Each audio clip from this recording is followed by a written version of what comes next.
Hello everyone, welcome back to another episode of the John Johson Chronicles.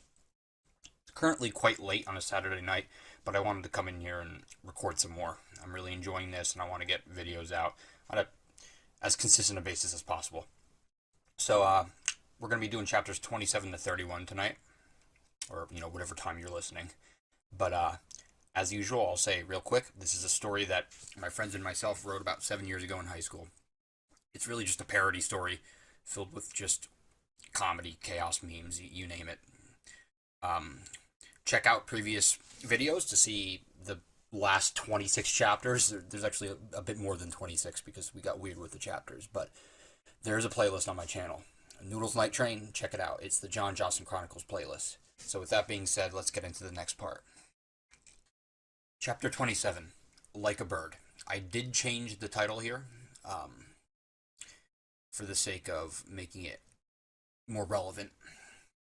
I am positive that most of you readers have realized by now that when I described JJ as soaring through the goddamn heavens, quote unquote, I meant that he had such a high velocity due to his crap jet propulsion that he locked into orbit with the Earth's stratosphere. As JJ cruised through the clouds, he rustled through his underwear, still in his hand, and pulled out a small speaker he had kept from the theft incident earlier in Rio. He pressed the on button, and I'm Like a Bird by Nelly Furtado immediately began to play. I'm not going to play that song in this video because I don't know if I'm going to be able to get the copyright for that one, a license. If I can, I will. JJ, ready to get grooving, pumped the volume up to max. In fact, some say that around midday of March 1st, 1997, people in the southern hemisphere could just faintly hear Furtado's mystical voice way up in the clouds. Time flew by as JJ orbited the planet again and again, night after night, day after night. Like La Cucaracha, JJ couldn't get enough of I'm Like a Bird and listened to it non-stop for the duration of his orbit. At some unknown time in presumably around 10 years, so I have been told after studies were conducted, JJ was abruptly torn out of his musical paradise. At first, the experience for JJ was like getting hit square in the sternum with a riot shield. He was propelled backwards, reversing his orbit in the opposite direction. His radio, that he had so cherished and cared for a decade, smashed into 1,000,000 pieces and fell to Earth in a bundle of flaming shards. Keep these shards in mind, they come into play later. As the reversion occurred, JJ deduced that he had been hit with one, as there was one floating limply next to him in orbit. JJ saluted his finest salute in honor of the bravery of all SH-TTY dollar store radios. Yet another single acidic tear ran down his face. "Frickin' riot shield wankers, so cheap," JJ whined. Moments later, from behind JJ spoke a mid-range, bright voice. "And what would you be doing up here, Johson?" Chapter 28. Neil deGrasse Tyson, confirmed life hacker. Seriously though, Neil deGrasse Tyson's awesome, guys. I don't know if you know of him. He's an astrophysicist. I suggest you check out his Twitter, check out some of his work. Great guy. Anyway, I read some of his books in high school. That's why he's in the story. JJ could recognize that voice anywhere. "NDT, is that you?" JJ exclaimed in utter disbelief. Indeed, as JJ spun around, still orbiting, he confirmed it was Tyson. "Neil, you wouldn't believe what I've been going through lately. Just the other day I saw a rock thrown that was about the size of your fist." JJ spent the next few hours telling a mostly quiet Tyson the story of what he had been through in search for the ultimate treasure, bath salts. NDT took a minute to let the story sink in, and his eye twinkled that signature twinkle, the twinkle that meant he was about to say something. "You know, JJ, in all my years of astrophysics, I have seen and heard some obscene and crazy phenomenon. As a fellow MD in astrophysics, I'm sure you know what I mean." Tyson paused. "Yes, I do," JJ replied thoughtfully. "Well," Tyson said, "never have I ever dreamt to see anything as peculiar as the junk would be the best word you have recently gone through. Thus, I commend you." JJ laughed. "Neil, I don't plan on stopping this search until it gives me results." Neil chuckled and shifted his orbit slightly, ready to change the conversation topic. Something smells foul, Tyson stated, sniffing the high-velocity air. Don't worry about it, JJ reassured tersely. Anyhow, JJ, you wouldn't believe what I have discovered up here in orbit. Do you remember the issue we were trying to solve up in Charleston Observatory concerning the mass makeup of dark matter? Heck yes I do. I have thought about it every night before bed since then, JJ stated, looking up, reminiscing of his past as an MD astrophysicist. Well, I solved the mystery. Dark matter is actually not Before Tyson could even finish his sentence, a loud rumbling was heard above the heads of Tyson and JJ. What in heavens? Oh no. Tyson's eyes widened as they focused upward. What is it? JJ sensed Neil's agony and began to feel it himself. JJ, we need to get out of here now. Tyson grabbed onto JJ's bare back muscles and pushed him slightly downward. Wait, you know how to get down from here? JJ asked, puzzled. Yes, but now's not the time. Tyson suddenly pulled a small C4 charge out of his pocket. He stuck it on JJ's arse, detonated it, and sent JJ propelling downwards towards the Earth's surface at terminal velocity. JJ looked above him and realized something. The C4 was not powerful enough to send Neil down with him. Neil, no! The massive silhouette of a meteor encompassed Neil, and within minutes the flaming lump collided with him. There was a massive explosion, knocking JJ out cold. Chapter 29. Lost in the Wilderness. In his unconscious state, JJ's mind played the image of Tyson getting wrecked by a giant meteor over and over again. After about 40 times of this image repeating, JJ awoke, startled and confused. The air around him was cool and stale. No one had been where he was sitting in a while. JJ examined his bodies for injuries, but noticed none. Instead, he realized quickly he was fully clothed in Siberian survival gear. Good thing I bought this at Cox Sporting Bads last year, JJ muttered to himself. Looking about, JJ also discovered he was in a very large crater. He also noticed he had created said crater, judging by the copious amounts of dirt and frozen filth all over him.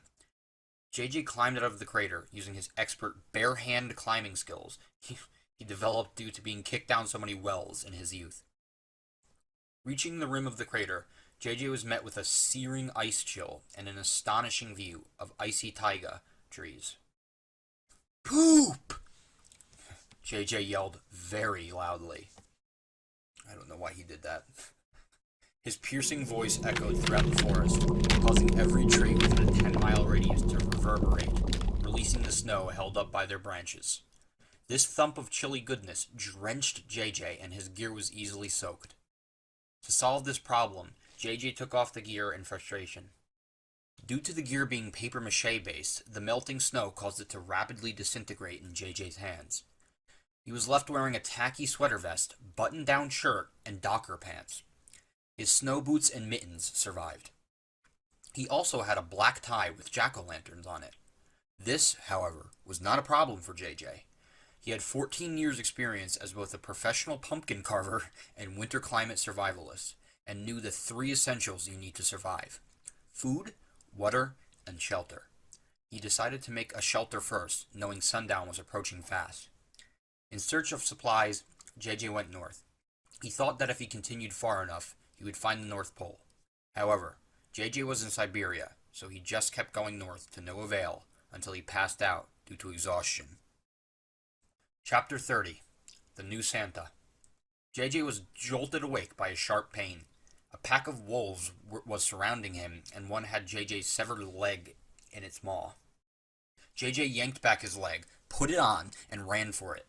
He ran with his finest form, the form that nailed him track star of Kentucky High 10 years in a row. Spotting a caribou, JJ took out his pitcher of yellow liquid and chucked it at the caribou. It was a direct hit, and the animal instantly exploded into perfectly butchered bait. JJ dunked some meat in his pitcher and tossed it at the wolves, hot on his tail. The wolves, seeing the easier meal, stopped and chowed down on the tainted meat. The chemical waste-infused meat had a similar effect as gamma radiation had on Bruce Banner. It turned the wolves into wolf hulks. Except they were tamed wolf hulks, of which JJ reigned as their master. He leashed them to a sled he crafted out of some timber he chopped down with his forehead, and set forth in search for civilization. The journey was an arduous one, as JJ and his wolf hulks were repeatedly attacked by indigenous Spetsnaz soldiers every 3 minutes. They came in waves, shouting out something along the lines of, "Give us the cheese," in Russian dialect. During the worst attack, the Spetsnaz soldiers came after him on snowmobiles, of which JJ's wolf hulks were unable to outrun. Seeing no other option, JJ pushed a large red button on his sled, which transformed the sled into a plane-faring vessel to an air-moving one. JJ and his wolves lifted off into the sky, riding into the sunrise. To the kiddies looking out of their bedroom windows in Siberia, it looked as if Santa Claus was making his rounds, 4 months, 12 days, and 3 hours early, in the middle of September. JJ saw the dimply little heads poking out windows, and knew that he just could not let the little kids of Siberia down. He pulled his reindeer hulk wolves to the right, and flew over to the nearest toy factory. He hired a small army of elves, which in a matter of hours made enough presents for the entirety of Siberia's child population. Chapter 31. Ho ho ho no! JJ flew majestically through the night sky, his wolf hulks pulling his sleigh steadfast. Let it snow, let it snow, let it snow. JJ hollered to the low-wage houses below him, awakening half the population of the first neighborhood he was visiting.